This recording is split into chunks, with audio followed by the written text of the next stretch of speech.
बीते दिनों संसद में एक नया विधेयक लाया गया जो 1995 के वक्फ कानून में बदलाव करेगा। इस संबंध में संयुक्त समिति की रिपोर्ट पर संसद के सदनों में चर्चा चल रही है।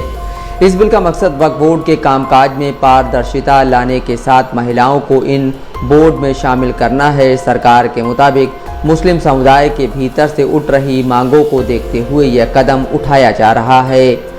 हाल ही में कैबिनेट की ओर से समीक्षा किए गए इस विधेयक का उद्देश्य मौजूदा वक्फ अधिनियम के कई खंडों को रद्द करना है। ये रद्दीकरण मुख्य रूप से वक्फ बोर्डों के मनमाने अधिकार को कम करने के उद्देश्य से है, जो वर्तमान में उन्हें अनिवार्य सत्यापन के बिना किसी भी संपत्ति को वक्फ संपत्ति के रूप में दावा करने की अनुमति देता है। सियासी दलों के बीच इस बिल को लेकर तीखी बहस छिड़ी है। इन सबके बीच उत्तर प्रदेश के कानपुर से एक ऐसा मामला सामने आया है जिसमें वक्फ की संपत्ति का बैनामा कर दिया जाता है। उस बैनामे को कोर्ट रद्द भी कर देती है। इसके बाद उसी बैनामे से लोन लिया जाता है जिसे चुकाया नहीं जाता। फिर बैंक वक्फ की संपत्ति को नीलाम कर देती है जिसे एक बिल्डर खरीद लेता है। कहा जा रहा है कि अब पुलिस बिल्डर के कहने पर उस मकान में रहने वालों पर जल्द से जल्द मकान खाली करने का दबाव बना रही है।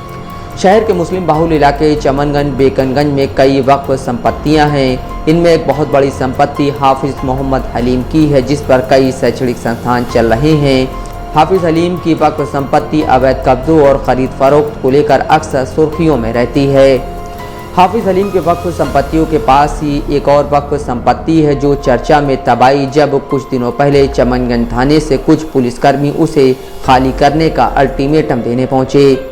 हलीम कॉलेज चौराहे से अजमेरी चौराहे की ओर चलने पर हलीम कॉलेज गेट के सामने जाने वाली सड़क पर कुछ दूर चलते ही हुमायूं बाग पार्क है। इस पार्क के पास ही भवन संख्या 88/355, 356 और 357 को वक्फ संपत्ति होने का दावा किया जा रहा है। इस दावे की पुष्टि अन्य पत्राजातों और यूपी सुन्नी सेंट्रल वक्फ बोर्ड द्वारा साल 2003 में जारी किए गए पत्र से भी होती है, जिसमें वक्फ बोर्ड ने इस संपत्ति को वक्फ का बताया था।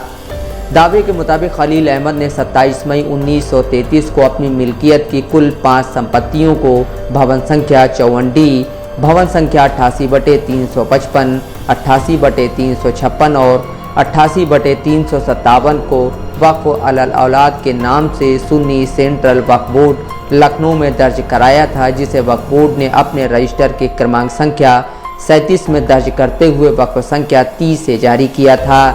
इनमें से भवन संख्या 88/356 का मुतवल्ली खलील अहमद को नियुक्त किया गया।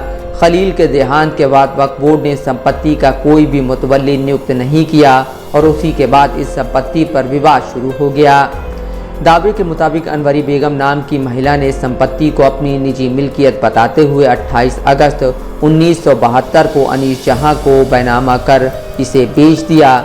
इसकी शिकायत जब सुन्नी सेंट्रल वक्फ बोर्ड में की गई तो बोर्ड ने इसे विधि विरुद्ध मानते हुए 13 सितंबर 1981 को इस बैनामे को निरस्त कर दिया। साथ ही अनीस जहां के खिलाफ यूपी मुस्लिम वक्फ बोर्ड अधिनियम 1960 की धारा 49B उपधारा 4 के तहत कार्रवाई के लिए एक पत्र डीएम कानपुर को भी भेजा। अपर जिला जज कानपुर ने अपील संख्या 310/1981 की सुनवाई करते हुए 31 अगस्त 1987 को अपने आदेश में अनीस जहां द्वारा किए गए बैनामे को गैर कानूनी मानते हुए उसे निरस्त कर दिया। दावा है कि इसके बाद अनीस के बेटे फाकिर अब्बास ने उसी बैनामे जिसे सुन्नी सेंट्रल वक्फ बोर्ड और अपर जिला जज कानपुर ने निरस्त कर दिया, उसे बंधक रखकर पंजाब नेशनल बैंक शाखा लाटूस रोड से अपनी firm SF Revit engineer works Iftikharabad के जरिए 26,20,365 रुपए का लोन ले लिया। SF Revit engineer works Anees Jahan और उनके बेटे फाकिर अब्बास की बताई जाती है। SF रेविट ने जब बैंक का लोन अदा नहीं किया तो पंजाब नेशनल बैंक ने अपने लोन की रिकवरी के लिए SF रेविट के खिलाफ कानपुर कोर्ट में एक केस फाइल कर दिया, जिस पर कोर्ट ने बैंक के फेवर में फैसला सुनाते हुए 19 फरवरी 2003 को अनीस जहां और फाकिर अब्बास के बंधक रखे गए बैनामे की संपत्ति को कुर्क करने का आदेश पारित कर दिया। इसकी सूचना जब सुन्नी सेंट्रल वक्फ बोर्ड को दी गई तो बोर्ड ने 1 सितंबर 2003 को पंजाब नेशनल बैंक और डीएम कानपुर को एक पत्र लिखकर यह कहते हुए संपत्ति को कुर्क करने से रोकने का अनुरोध किया कि यह वक्फ की संपत्ति है।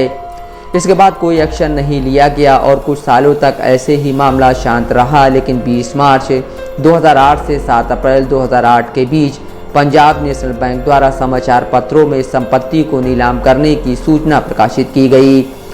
मौजूदा समय में मकान पर काबिज हुस्ना बानो ने इसकी सूचना यूपी सुन्नी सेंट्रल वक्फ बोर्ड को दी। इसके बाद 10 अप्रैल 2008 को रिकवरी ऑफिसर डेप्ट रिकवरी ट्रिब्यूनल इलाहाबाद ने फॉर्म संख्या 13 जारी करते हुए एसएफ रेविट इंजीनियर बख्श, फाकिर अब्बास और अनीस जहां से रकम की वसूली का नोटिस जारी कर दिया। एक तरफ जहां अनीस जहां और फाकिर इसे निजी संपत्ति बताते रहे, वहीं दूसरी तरफ वक्फ बोर्ड इसे वक्फ की संपत्ति होने का सबूत पेश करता गया। साल 2013 में जब इस संपत्ति की खरीद फरोख्त की शिकायत प्रमुख सचिव वक्फ विभाग उत्तर प्रदेश से की गई तो 13 मई 2013 को तत्कालीन प्रमुख सचिव रियाज अहमद ने ऐसा करने वालों के खिलाफ एक्शन लेने के लिए एक पत्र जारी किया। मामला 1 साल तक तो शांत रहा, लेकिन बैंक ने 14 अप्रैल 2014 को इसकी नीलामी कर दी और मुमताज़ बिल्डर प्राइवेट लिमिटेड के मालिक मुमताज़ अहमद ने इसे खरीद लिया। कुछ साल फिर मामला शांत रहा। इस बीच 7 फरवरी 2020 को मुमताज़ का निधन हो गया और मोहम्मद आमिर इस कंपनी के मालिक बन गए।